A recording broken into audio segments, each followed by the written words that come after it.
നമ്മൾ കൊല്ലൂർ മൂകാംബിക ക്ഷേത്രത്തിൽ വരുന്നവർ തീർച്ചയായിട്ടും പോയി കാണേണ്ട ഒരു സ്ഥലമാണ് ശ്രീ ശങ്കരാചാര്യർ തപസ്സിരുന്ന സർവജ്ഞപീഠം എന്ന് പറയുന്ന സ്ഥലം. അതായത് കുടജാദ്രിയിലെ ഏറ്റവും ടോപ്പിൽ സർവജ്ഞപീഠം എന്ന് പറയുന്ന ക്ഷേത്രം. അവിടേക്കുള്ള യാത്ര എന്ന് പറയുമ്പോൾ കൊല്ലൂർ മൂകാംബിക ക്ഷേത്രത്തിൽ നിന്ന് ദർശനം കഴിഞ്ഞ് പുറത്തിറങ്ങുമ്പോൾ ഓട്ടോ സ്റ്റാൻഡ് കാണാം, പോലീസ് സ്റ്റേഷനൊക്കെ. ആ ഓട്ടോ സ്റ്റാൻഡിൻ്റെ സൈഡിൽ തന്നെ ജീപ്പുകൾ അവൈലബിൾ ആണ്. രാവിലെ ഒരു 6 മണി മുതൽ ഉച്ചയ്ക്ക് 2:45 വരെ ജീപ്പുകൾ ഉണ്ടായിരിക്കും. ഒരു ജീപ്പിൽ 8 പേരെയാണ് അവർ കൊണ്ടുപോവുക. 8 പേരായാലേ അവരൊരു ജീപ്പ് എടുക്കുകയുള്ളൂ. ഒരാൾക്ക് 470 രൂപയാണ് അവർ ഈടാക്കുന്ന ചാർജ് എന്ന് പറയുന്നത്.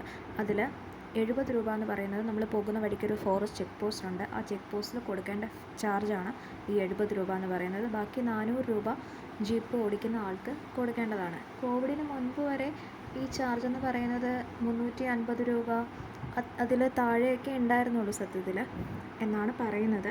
എനിക്കറിയില്ല, ഞാൻ ആദ്യമായിട്ടാണ് സർവജ്ഞപീഠം കാണാനായിട്ട് പോകുന്നത്. ഞാൻ കൊല്ലൂർക്ക് വരുന്നതും ആദ്യമായിട്ടാണ്, ഇതുവരെ ഞാൻ വന്നിട്ടില്ല. അപ്പോൾ ഈ 470 രൂപ ആണ് അതിൻ്റെ ഇപ്പോഴത്തെ നിലവിലത്തെ ചാർജ്.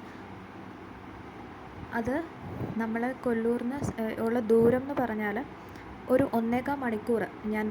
ഞാൻ ഏകദേശം നോക്കിയപ്പോൾ ഒരു 1.25 മണിക്കൂർ കൊണ്ട് കൊല്ലൂർ മൂകാംബിക ക്ഷേത്രത്തിൽ നിന്ന് ഈ പറയുന്ന റൂട്ട്, അതായത് നമ്മൾ ജീപ്പ് ചെല്ലുന്ന സ്ഥലം വരെ 1.25 മണിക്കൂർ കൊണ്ട് എത്തും. അത് അങ്ങനെ പറയാൻ കാരണം കൊല്ലൂർ മൂകാംബിക ക്ഷേത്രത്തിൽ നിന്ന് നല്ല ടാർ റോഡാണ് നമ്മൾ യാത്ര തിരിക്കുമ്പോൾ കാണുന്നത്. അത് ഷിമോഗ ഒക്കെ പോകുന്ന റൂട്ടാണ്. നമ്മൾ ആ റൂട്ടിലാണ് പോകുന്നത്. കുറച്ച് ദൂരം കടന്നാൽ ഒരു ഫോറസ്റ്റ് ചെക്ക് പോസ്റ്റ് കാണാം. അവിടെ 70 രൂപ കൊടുക്കണം. അതുപോലെ തന്നെ നമ്മുടെ കയ്യിൽ പ്ലാസ്റ്റിക് ആയിട്ടുള്ള ബോട്ടിൽ അങ്ങനെ എന്തെങ്കിലും ഉണ്ടെങ്കിൽ അവർ ഡെപ്പോസിറ്റ് ആയിട്ടൊരു എമൗണ്ട് വാങ്ങിക്കും. എൻ്റെ കയ്യിൽ ബോട്ടിലുണ്ടായിരുന്നു, പക്ഷേ അവർ ഡെപ്പോസിറ്റ് ഒന്നും വാങ്ങിച്ചില്ല. പക്ഷേ അവർ പറഞ്ഞു തിരിച്ച് വരുമ്പോൾ ബോട്ടിൽ കാണിക്കണം എന്ന് പറഞ്ഞു. തിരിച്ച് ഇറങ്ങിയപ്പോൾ ബോട്ടിൽ കാണിക്കുകയും ചെയ്തു. ചിലരുടെ കയ്യിൽ നിന്ന് വാങ്ങിക്കുന്നുണ്ടായിരിക്കും, എനിക്കറിയില്ല. പക്ഷേ പ്ലാസ്റ്റിക് റെസ്ട്രിക്റ്റഡ് ആയിട്ടുള്ള ഏരിയ ആണ്. അവിടെ പ്ലാസ്റ്റിക് നിരോധിത മേഖലയാണ്. അതൊരു വനപ്രദേശമാണ്. അപ്പോൾ അതിൻ്റേതായിട്ടുള്ള ഒരു ഇത് നമ്മൾ തീർച്ചയായിട്ടും കാത്തു സൂക്ഷിക്കേണ്ട നമ്മുടെ കൂടി ഒരു കർത്തവ്യമാണ്. അത് നമ്മൾ ഒരിക്കലും പ്ലാസ്റ്റിക്കൊന്നും വലിച്ചെറിയാതിരിക്കുക എന്നുള്ളത് പ്രത്യേകം സൂക്ഷിക്കണം. അവരത് സമ്മതിക്കില്ല. അവർ ചെക്ക് ചെയ്തിട്ടേ മുകളിലേക്ക് വിടുകയുള്ളൂ ചെക്ക് പോസ്റ്റിൽ.